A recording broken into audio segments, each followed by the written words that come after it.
Coucou à tous, j'espère que vous allez toujours bien. Aujourd'hui, on va lire une histoire qui parle des trois petits cochons. Vous allez reconnaître l'histoire, mais elle est un peu différente de d'habitude. Celle-ci s'appelle Les très petits cochons.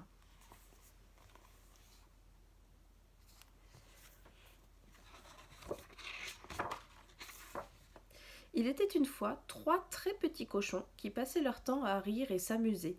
Du fond de leur berceau, leurs très très petits frères n'en croyaient pas leurs yeux. Oh, quelle belle vie menaient ces trois-là! Oh là là!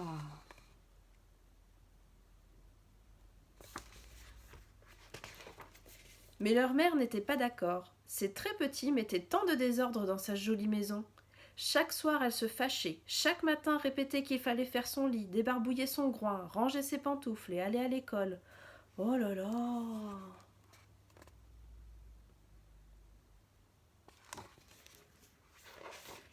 Obéir, toujours obéir. Un jour, les très petits cochons en eurent assez et décidèrent de partir à l'aventure. Ils se construiraient à trois maisons bien à eux. Là-bas, jamais ils ne feraient leur lit, jamais ne se débarbouilleraient le groin.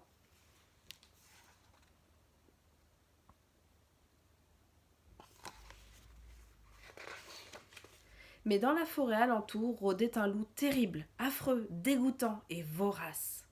Méfiez-vous, mes pauvres enfants, dit la mère cochon en voyant ses très petits partir. Si vos maisons sont trop fragiles, le loup fera de vous trois petits saucissons.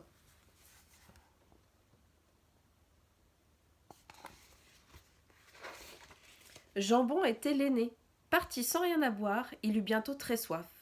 Qu'il était loin le bon jus de pomme de terre qu'hier encore il sirotait à la paille. Jambon décida alors de se fabriquer une maison tout en paille. Dans un champ, il croisa de minuscules paysans qui acceptèrent de lui en céder quelques-unes.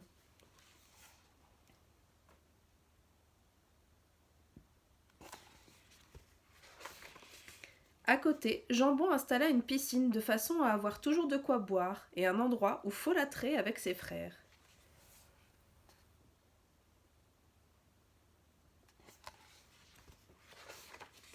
Mais tous trois firent tant de chahuts que le loup s'approcha. Les voyant batifoler sur leur bouée, il se mit à rêver de n'en faire qu'une bouchée à la crème. Tandis qu'il aiguisait son couteau, les très petits cochons se réfugièrent dans la maison.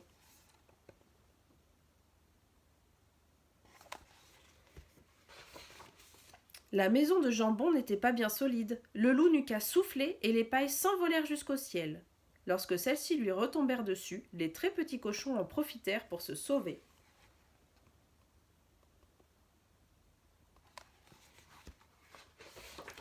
Riette, le deuxième frère, cheminait dans la forêt en réfléchissant. Quelle allure aurait donc sa maison? Voilà qu'il aperçut, perché au milieu des feuilles, un vieux nichoir à oiseaux. Un arbre, une échelle, quelques planches, et Riette aurait tout à fait la même.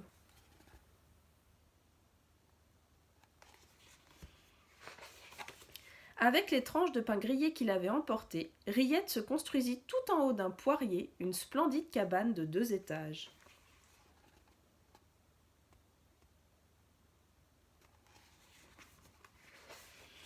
Au pied de l'arbre pêchait le loup.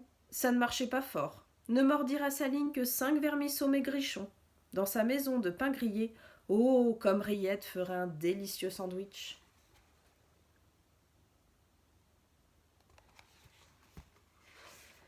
Le méchant loup se mit à secouer le poirier de toutes ses forces. Badaboum! Toute la maison de pain grillé lui dégringola sur le museau. Riette bondit de l'échelle et s'enfuit en courant. Oh là là!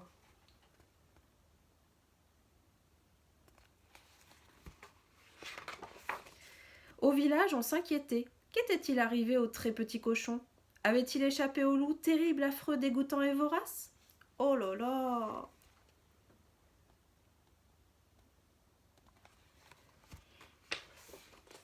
Lardon, qui était le plus jeune des trois, adorait les desserts. Aussi eut-il l'idée d'une maison tout en morceaux de sucre. Comme c'était difficile, il demanda de l'aide à ses frères. À trois, ils seraient bien plus forts. Jambon, Riette et Lardon se mirent joyeusement à l'ouvrage.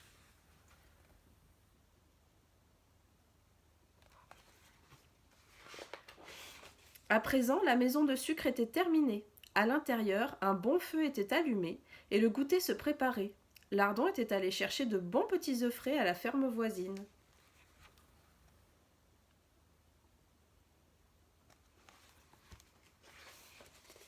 Plus que jamais terrible, affreux, dégoûtant et vorace, le loup était affamé. De loin, il observait ce très petit cochon et l'envie d'une omelette au lardon grandissait dans son estomac vide. Il en avait l'eau à la bouche.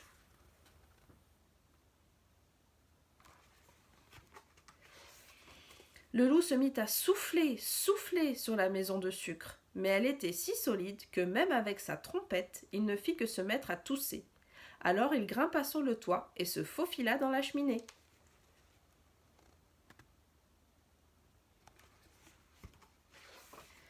Pendant ce temps, les très petits cochons s'activaient en cuisine. Toute la famille était invitée et un gâteau au chocolat se préparait pour le goûter. Sans bruit, le loup glissa dans le conduit tout noir et tomba pile au milieu du gâteau.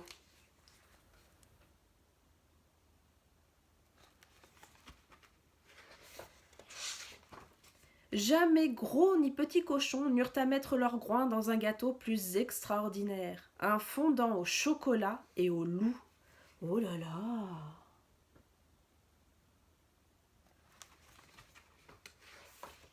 Fin.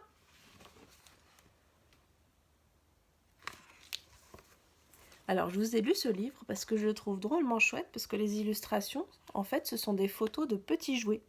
Donc ça, vous pouvez faire une histoire vous aussi à la maison, en prenant plusieurs photos de petits jouets, vous inventez une histoire, et puis vous faites 2-3 photos, et puis ça vous fera un peu comme dans le livre. Donc là, par exemple, voilà, ils ont mis plein de petits jouets ensemble pour montrer le bazar qu'avaient mis les petits cochons. Après, on a nos petits cochons, vous voyez, c'est sur une plaque de Lego avec du matériel de dinette qui sont en train de jouer, des coquillages. Donc vous pouvez inventer plein d'histoires à cette manière-là, vous aussi. Vous prenez 2-3 petites photos, puis vous inventez après l'histoire. Alors le temps de faire les constructions, de raconter l'histoire au papa et aux mamans, et après de prendre les photos, ça vous occupera déjà une bonne partie de la journée. Donc voilà. Allez, à bientôt!